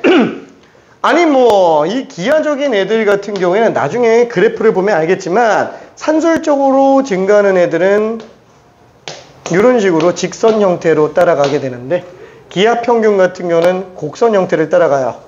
등차 수열, 등비 수열, 1차 함수, 지수 함수. 그건 뭐 나중에 봐도 상관은 없습니다. 그 정가운데에 해당하는 값이기 때문에 얘가 얘보다 무조건 클 수밖에 없어요. 이 값이 산술 평균이고요. 이게 기하 평균에 관련된 얘기야. 자, 지금 이 말이 무슨 말인지 모르겠다. 잊어요. 그냥 잊어도 돼요. 어차피 2학년 들어가서 봐야 되는 내용이니까. 그럼 결론적으로는 뭐다? 산술 평균은 기하 평균보다 작은 케이스가 일단은 안 나와요. 안 나온다라는 거예요. 괜찮죠? 자, 다만 둘이 똑같은 경우가 있잖아요. 애초부터 똑같은 값을 가지는 경우의 한정에서는 둘이 같을 수도 있구나. 근데 이런 생각 들지 않아요? 내가 과자를 2개 갖고 있고 옆에 친구가 과자를 8개 갖고 있으면 평균 냈더니 5개가 나오는 것까지는 이해가 되는데 뭐야? 4개는 뭐야? 하나 어디 갔어? 막 이런 생각이 좀 들지 않아요? 아닌가? 별로 안 드나? 기하 평균은 어디서 쓸까요? 이런 식으로 우리가 산술적인 계산 방식에선 통용이 안 되고요. 보통 제 같은 경우는 이런 데서 많이 쓰여요. 가로가 2고 세로가 8이네 가 있어요. 넓이가 16이죠. 그럼 이거를 정사각형으로 만들어서 가로 세로 길이가 똑같게 만드는, 넓이 똑같은 애를 만든다 그러면 가로 길이 얼마나 나오겠느냐? 그쵸? 아, 4로 만들면 되겠네. 기하평균은 이런 데 쓰는 거예요. 괜찮죠? 그래서 단순하게 더해서 정리하는 산술평균과는 그 궤가 좀 다릅니다. 곱하는 걸 기준으로 나오는 애들에서 등장을 해요. 그래서 넓이나 부피나 이런 거에 관련된 거. 그래서 이런 차이점을 좀 생각해 볼 수 있겠고, 다시 한번 이걸 최종적으로 정리하면 뭐가 돼요? 아, 두 개의 수에 대해서 산술평균을 계산해 보면 걔는 기하평균보다 무조건 클 수밖에 없구나. 그렇죠? 무조건 클 수밖에 없구나. 다만 똑같은 경우도 있을 수 있겠네. 수식적인 증명은 아까 한 것처럼 넣어서 빼버리면 돼요. 괜찮죠? 자, 그러면은 얘는 등호 조건은 어떻게 된다? 그쵸? A랑 B가 같을 때, 그쵸? 둘이 애초에 같은 상태일 때, 똑같으니까 뭐 평균 낼 게 없으니까. 자, 다만 산술기하 평균은 사용할 수 있는 조건이 또 따로 잡혀져 있어요. 어느 경우에요? 제곱근이 있기 때문에 이 제곱근 내부가 음수가 나오면 안 돼요. 그럼 그건 허수가 돼버리니까. 괜찮죠? 아, 그래서 A와 B는 전부 다 양의 실수인 경우에 밖에는 안 쓰는구나. 0은 되지 않아요? 아, 0도 되는데 굳이 쓸 필요가 없어요. 괜찮죠? 그러면 잠깐만, 둘 다 음수면 얘는 양수 나오잖아요. 그러면 쓸 수 있는 거 아닌가? 근데 둘 다 음수면 어차피 얘는 양수고 얘는 음수기 때문에 애초에 대소 비교가 필요가 없는 상태예요. 괜찮죠? 아, 그래서 산술기하 평균은 둘 다 양수인 경우에서만 사용을 하고, 그 다음에 등호 조건은 둘이 같은 경우에 한정해서 쓰는구나. 그러면 실제로 얘를 발현하는 형태는 어느 케이스가 있을까요? 아, 이건 알겠는데 이걸 어디다 활용하겠느냐라는 거야. 여기서부터가 중요합니다. 이 내용을 아는 거는 일단 산술기하 평균의 내용을 확인하는 거고, 실질적으로 우리가 어디다 쓰는지를 알려면 정리 좀 해놔야 돼요. 자, 첫 번째는 뭐냐면, 실제로 얘보다는 뭘 더 많이 써요? 양변에 2를 곱해서 이걸 좀 더 많이 쓰기는 하죠. 그렇죠? 이걸 좀 더 많이 쓰긴 합니다. 어차피 똑같은 식인데 이걸 더 많이 쓰기는 해요. 자, 그러면 일단 첫 번째, 얘가 발현되는 형태는 뭐가 있냐면 둘 중에 하나가 상수로 나오는 경우예요. 그래서 어떤 케이스가 있냐? 곱, A, B의 곱이 일정할 때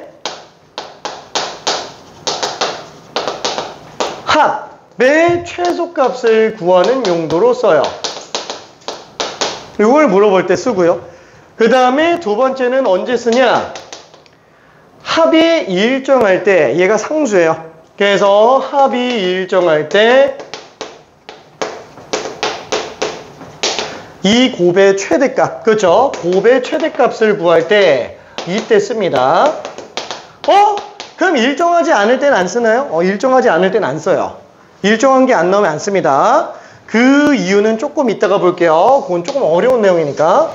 자, 그래서 예를 한 번만 들어봅시다. 예를 들어서 곱이 일정할 때 A, B가 4일 때 A 플러스 B의 최소값은 어떻게 되겠느냐? 라는 거야. 자, 그럼 얘는 어떻게 쓸 수 있죠? 합과 곱의 관계인데, 이 합이 2루트 AB보다 커 같으니까, 이건 지금 조건은 만족한다고 칠게요. AB 둘 다 양수인 상태라고 칠게요. 그렇죠? 자, 그럼 얘는 뭐가 돼요? 2루트 4가 되니까 4가 되네요. 그래서 최소값이 4구나 라고 생각할 수 있을 거예요. 자, 근데 얘는 꼭 필요할까요? 이거는? 필요해요. 미안해. 요게 반대 케이스인데 미안해. 자, 그럼 이걸로 한번 볼게요. 이번엔 A 플러스 B가 6일 때 A, B의 최대값을 구해달라 라고 한다면은 어떻게 들어가죠? 똑같이 A 플러스 B는 커 났다. 2루트 AB. 자, 그러면은 A 플러스 B가 6이니까 요게 성립하게 되겠고, 약분하면은 3보다 루트 AB보다 3이 루트 AB보다 커 났다. 그래서 얘는 AB는 최대 9까지 갈 수 있구나 라고 생각할 수 있겠네요. 그렇죠? 근데 솔직히 말하면은 얘는 필요해요. 얘는 꼭 써야만 돼요. 꼭 써야 함. 뭐 솔직히 다른 방법이 아예 없는 건 아닌데 쓰는 게 훨씬 더 나아요. 얘는 얘 때문에 쓴다고 생각하면 돼요. 얘가 100만 배 준 게요. 요거 이거 때문에 그렇죠? 이것 때문에 산술기압 평균 쓰는 거예요. 얘는 안 해도 되나? 얘는 안 해도 돼요. 얘는 몰라도 돼요. 왜? 자, A 플러스 B가 6이잖아요. 그럼 얘는 B는 6 마이너스 A가 되겠고, 그걸 이 식에다가 대입하면은, 그렇죠? 얘는 어차피 2차함수 최대 최소예요. 괜찮아요? 그래서 합이 일정한 경우는 굳이 산술기압 평균을 안 가도 돼요. 어차피 2차함수 최대 최소로 들어가주면 되니까. 이건 뭐 3 집어넣었을 때 최대값 나오겠네. 그쵸? 최대값 꼭지점 3이니까. 그럼 집어넣으면 마이너스 9 더하기 18이니까 그냥 9 나오겠네. 최대값 9. 똑같잖아요. 괜찮죠? 언제? A가 3일 때. 그럼 A가 3이면은 B도 3이니까 A, B가 똑같을 때예요. 괜찮죠? 이해되죠? 그래서 얘는 써도 되고 안 써도 됩니다. 머릿속에서 무슨 생각해야 돼요? 곱이 일정한지 아닌지 얘만 먼저 생각해 주면 돼요. 곱이 일정한데 합의 최소를 묻는다. 합의 최대 최소를 묻는다. 라고 한다면은 이걸 생각해 줄 수 있습니다. 자, 그러면 뭐 나중에 필요할 때 더 설명하겠지만 일단은 얘가 별로 필요 없다라는 사실을 알고 있고 요거를 갖다가 조금만 더 확장 적용 한 번만 해볼게요. 자, 그러면은 곱이 일정할 때 합의 최소값을 구한다. 그렇죠. 제일 대표적인 케이스가 어떤 거예요? A 플러스 A분의 최소값 얼마냐? 뭐야? 갑자기 왜 최소값이 나오지?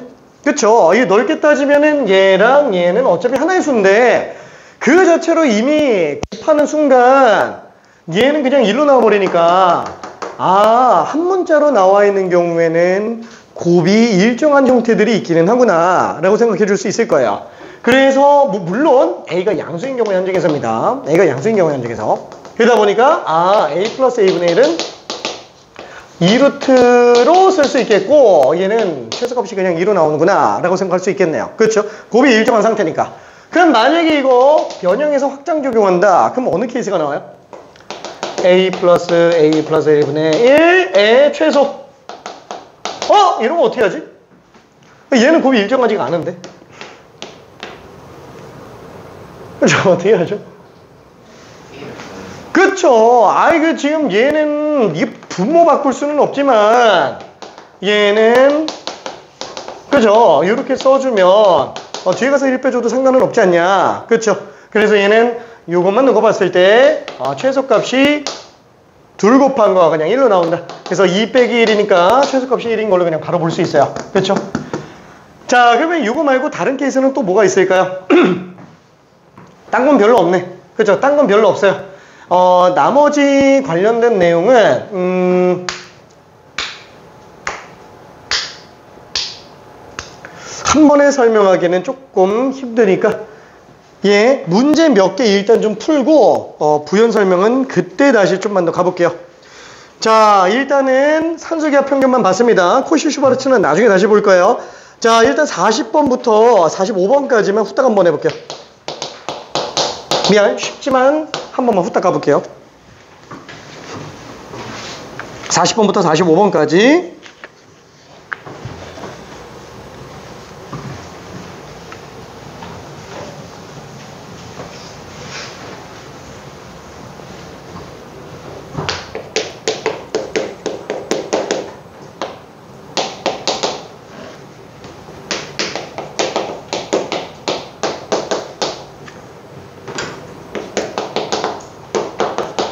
자, 참고로 42번 같은 경우에는 이거 좀 헷갈리는데 그쵸? 전개해서 해요. 이거 부연 설명 이따가 할 겁니다. 해봐야 설명했을 때 이해가 잘 될 것 같아서 미리 풀어보라고 하는 거예요. 42번하고 43번은 전개 다 해봐야 됩니다.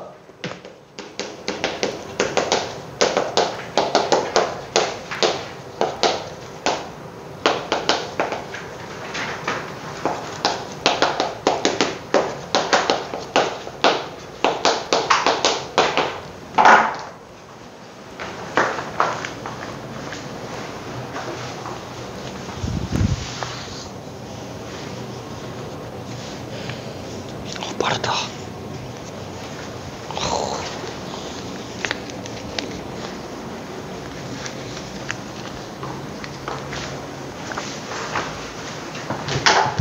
영재 좀 뽑아놔야 되겠다.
코시슈바르츠까지는 굳이 안 나가도 상관은 없어요.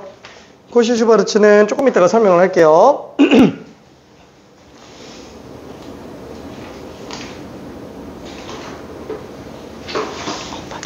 그래서 지금 얘 같은 경우 어떠냐면 둘이 곱하면 1 되니까 그래서 얘가 통째로 산술기하가 돼. 오케이.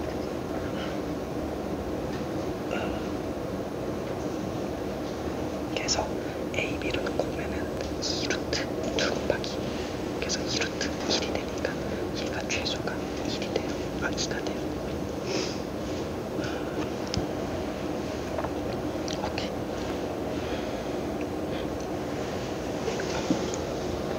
얘랑 거의 똑같은 거 이해될까? 그치? 너무 쉽지. 자, 이 산술기하 평균 같은 경우에는 여기다가 간략하게 잠깐 얘기 좀 해볼게요. 자, 문제가 최대와 최소 이 말이 딱 나오는 순간 무슨 생각해야 되냐면 일단 1번으로 생각해야 되는 게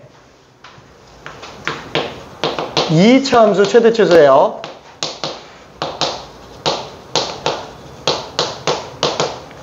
자, 무조건 최대 최소 문제가 나왔다. 머릿속에서 2차 함수 최대 최소부터 떠올려야 됩니다. 2차 함수 최대 최소 가지고 구간 가지고 최대 최소 물어보면 되는구나 라는 거.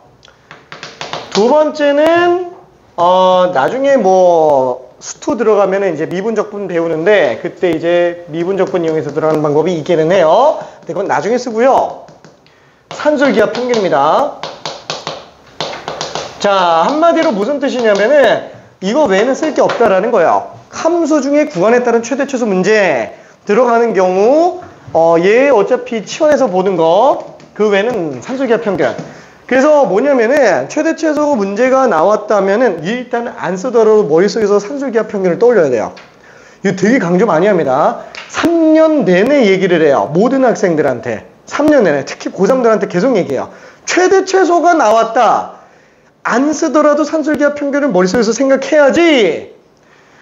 나중에 최대 최소 문제를 푸는데 산술기하 평균을 미리 생각 안 하고 문제 풀고 있으면은 아예 생각 자체가 안 나요. 왜냐면 딴 쪽으로 생각이 몰아져 가니까 그때는 이미 늦어버린다라는 거예요.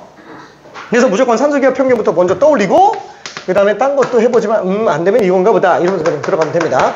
특히나 뭘 조심하라고요? 내가 그러니까 둘 다 산술기하 평균 쓰는 좋은데 왜 굳이 1번에다가만 이렇게 했을까요? 곱이 일정. 곱하면 일정하다라는 거. 얘 밖에 없다라고 생각하면 산술기하 평균을 떠올리는 게 수월해요. 자, 문제에서 다시 한번 최대 최소가 나왔다. 최대 최소 문제가 나왔다 그러면은 2차 함수 최대 최소 치환해서 2차 함수 최대 최소 막 이런 거 생각하겠지만 당연히 머릿속에서 산술기하 평균까지 떠올릴 수 있다면은 이차 함수 최대 최소가 안 나온 순간 뭘 생각하게 되냐? 혹시 곱이 일정한 거 아닌가? 그럼 그냥 딱 걸린다라는 거야. 곱이 일정한지 아닌지. 곱이 일정한지 아닌지. 아니 얘는 얘일 수도 있다고 하지 않았냐? 이건 합이 일정한 경우에 써야 되는 거 아니냐? 그럼 얘는 못 잡아내는 거 아니냐? 이거 아까 얘기했지만 이거 2차 함수 최대 최소로 풀린다 그랬죠? 밑에 거는. 그래서 머릿속에 카테고라이징은 이렇게 잡아놓으면 최대 최소 머릿속에서 딱, 그러니까 최대 최소 문제가 딱 등장을 하는 그 순간 2차 함수 최대 최소, 그 다음에 산술기하 평균. 뭐 물론 유리함수 최대 최소는 이제 그래프 그려놓고 이제 구간 가지고 하는 거기는 하지만 그건 너무 쉬우니까, 그죠? 머릿속에서 최대 최소 문제가 나왔다 그러면 이렇게 두 가지 카테고리만 잡고 있으면 곱이 일정한 경우만 생각해주면 된다라는 거예요. 그렇죠? 그러면 잠깐만, 곱이 일정하지 않은 경우에 대해서는 그럼 못 쓰나? 그건 좀 이따 이쪽에서 정리 한번 해볼게요. 자, 지금 얘 같은 경우는 곱이 일정하네. 다시 한번 얘랑 얘를 놓고 보는 거죠. 두 개. 그죠? 세 개짜리도 산술기하 평균이 있나? 있어요. 세 개짜리도. 세 개짜리도 있기는 해요. 세 개짜리의 산술 평균과 세 개짜리의 기하 평균에 관련된 거 똑같이 성립을 하는데, 왜 이건 설명을 안 하지? 교육과정에서 하지 말라 그랬어요. 하지 말라 그랬어요. 너무 지엽적이다. 그래서 빼라고 얘기했습니다. 수능 끝날 때까지도 두 개밖에 안 합니다. 근데 가끔 내신에서 이거 설명하는 경우가 있으니까, 우리 학교가 만약에 이거 세 개짜리 설명한다. 그럼 나한테 바로 알려줘야 돼요. 연습 좀 해야 되니까. 그런 경우에는. 근데 최근 몇 년 동안 이 지역에서는 완전히 멸종된 상태이기 때문에 나올 것 같진 않아요. 안 나올 거예요. 혹시 모르니까 얘기해달라는 얘기야. 자, 그럼 얘도 곱이 일정하니까, 그럼 뭐 2루트 곱해서 보면 되겠네. 그럼 그냥 2, 그죠? 최소값 2. 언제? x는 1일 때. 그쵸? 왜? 둘이 같을 때.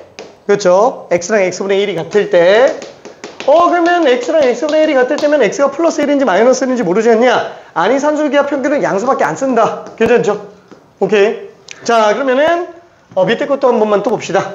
얘도 곱이 일정하네. 곱하면 36 나오잖아요. 그래서 2루트 36, 6, 22. 그렇죠? 언제? x가 언제?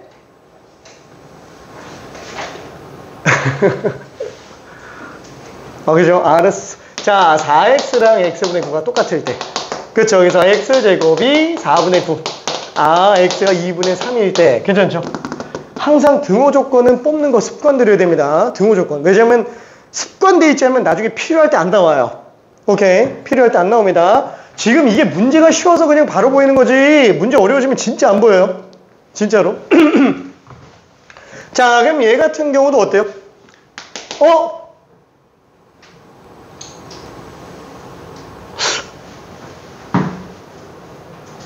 요거만 한번 최소 뽑아볼까? 얘도 한번 최소 뽑아볼까? 얘도 최소고 얘도 최소면 어차피 둘 다 최소잖아요. 그럼 최소 곱하기 최소는 최소 아닌가? 그치? 일단 한번 해볼게. 자, 얘는 최소가 이렇게 될 겁니다. 자, x분의 1 플러스 y분의 1의 최소는 2루트 x y분의 1이 될 거예요.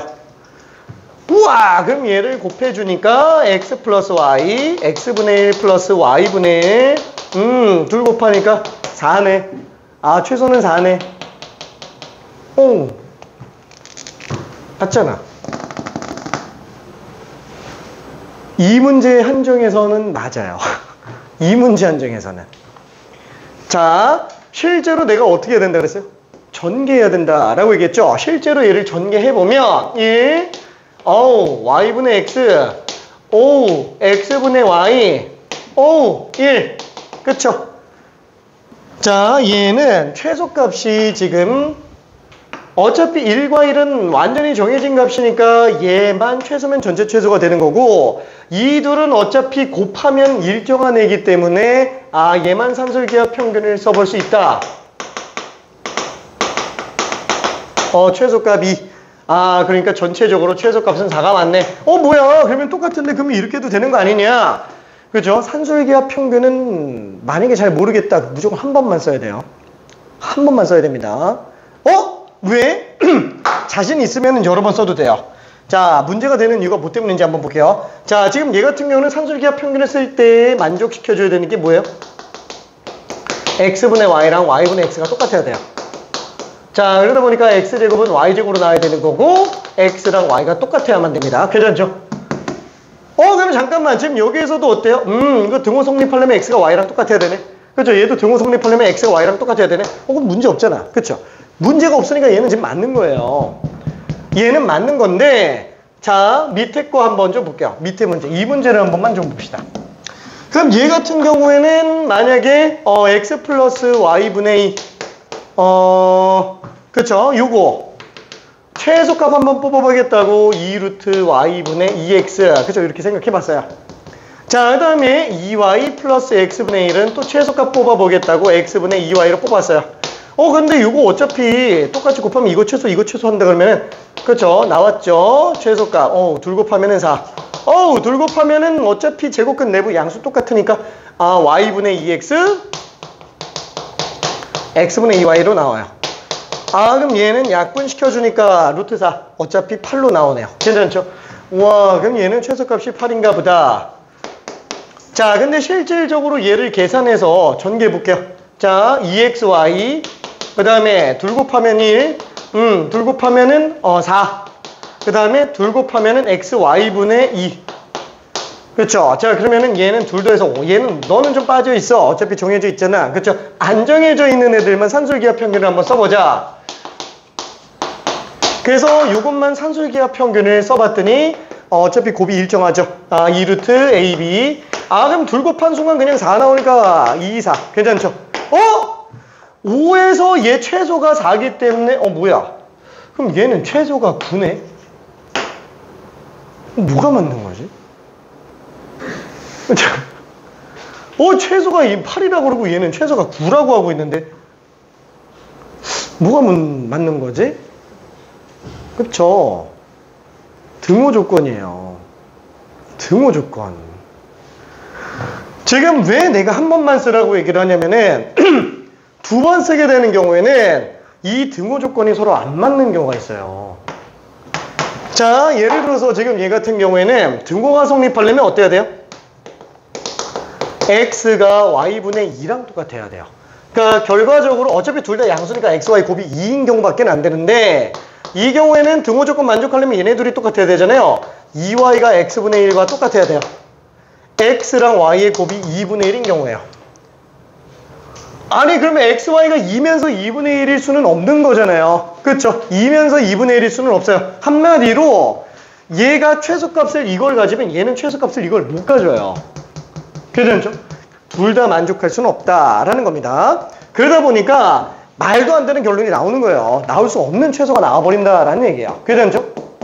그러면 어떻게 한다? 전개 한번 해보자. 왜 전개하면은 미지수 관련된 식이 딱 한 케이스밖에 안 나오니까 걔는 산술기하 평균 한 번으로 끝나니까. 그럼 만약에 전개에서 산술기하 평균을 한 번만 쓰는 걸로 끝나지 못하는 애가 나오면 어떡하냐? 안 나와요. 그런 건 안 나와요. 가끔 있긴 했는데 그때는 괄호로 나와 있는 것 중에서 세 개를 따로따로 써도 되는 경우가 있어요. 근데 그때는 조건이 다 똑같은 경우로 만들어집니다. 등호 조건 자체가 똑같은 경우로. 괜찮죠? 오케이. 자, 그래서 지금 얘 같은 경우는 등호 조건 문제가 있기 때문에 이건 지금 따로따로 쓰는 건 굉장히 위험하구나. 다만 얘네처럼 되는 경우들도 있기는 하구나 라고 생각할 수 있어요. 등호 조건만 만족하면 여러 번 써도 상관은 없습니다. 오케이. 등호 조건만 만족하면은. 자, 그러면은 이런 문제가 왜 발생하느냐? 자, 다시 한번. 얘가 최소로 요걸 잡았는데 이게 지금 일정한 거예요? 안 한 거예요? 일정하지가 않죠. 이 x값 y값에 따라서 바뀌잖아요. 얘도 이거의 산술기하 평균으로 얘보다 커나 같으면 맞아요. 그럼 얘가 이 입장에서는 제일 작을 수 있는 애다 라고 생각할 수 있는 건 맞아요. 근데 그거 되게 위험한 게 일정하지 않은 경우는 쓰지 못하는 이유를 한번 볼게요. 자, fx라는 어떤 함수가 있다고 칠게요. 얘가 3보다 커 났다. 항상 커 났다. 그럼 이러면 뭐예요? 얘는 최소값이 아무리 작아도 3보다는 커 났대요. 괜찮죠? 괜찮죠? 만약에 내가 함수 그래프를 그린다 그러면은 fx 함수가 존재한다 그랬을 때 아무리 작아도 3보다 커 났다라는 거예요. 만약에 얘가 최소값 3을 가지고 있다라고 친다면 괜찮죠? 상수니까. 근데 만약에 둘 다 바뀌는 애요. 둘 다 바뀌는 애면 얘 최소값이 얘라고 할 수 있을까요? 그건 안 된다라는 거예요. 왜냐면 실제로 우리가 그래프를 그려보잖아요. 아, fx가 만약에 이렇게 생겼어. gx가 이렇게 생기면은 얘가 얘랑 등호를 만족하는 경우는 여기 있어요. 괜찮죠? 그 등호 조건을 만족하는 fx의 함수값은 최소값이 아니라 딴 데서 튀어나올 수 있다라는 거예요. 괜찮죠? 그래서 얘가 상수가 아닌 경우, 곱이 상수로 나오는 경우가 아니면은 산술기하 평균은 안 쓰는 게 맞습니다. 괜찮죠? 이해되죠? 그래서 지금 이런 케이스도 상수로 나오는 경우 아니면 웬만해서 안 쓰는 게 좋다라는 거야. 이런 케이스들은 보통 어떻게 한다? 전개해 놓으면은 미지수 들어가 있는 애들이 산술기하 평균을 이용했을 때 곱이 상수인 경우로 나오게 만들어 놓기 때문에 쓰라는 얘기예요. 괜찮죠? 근데 전개를 해도 안 되는 애가 가끔 있다라고 얘기했습니다. 그런 경우에는 어쩔 수 없이 이걸 사용하는 경우가 있긴 했는데 그때는 등호 조건이 다 만족되는 경우들밖에는 안 나온다라고 얘기했어요. 오케이. 자, 이렇게 큰 카테고리를 이용해서 다시 정리해보면 산술 평균은 기하 평균보다 무조건 크거나 같다. 언제 쓴다? 곱이 일정할 때만 쓴다. 합의 최소값 쓰는 때. 그렇죠? 그래서 보통 곱이 상수로 나오지 않으면 안 쓴다. 이것만 생각해 주면 돼요. 오케이. 자, 그러면은 좀 말이 길었죠? 잠깐만 10분만 쉬었다가 산술기하 평균 마무리하고요. 그 다음에 코시 슈바르츠 부등식까지 갑니다. 코시 슈바르츠 부등식은 별로 생각 안 해도 돼요. 어차피 안 나올 거라서. 화이팅! 오케이.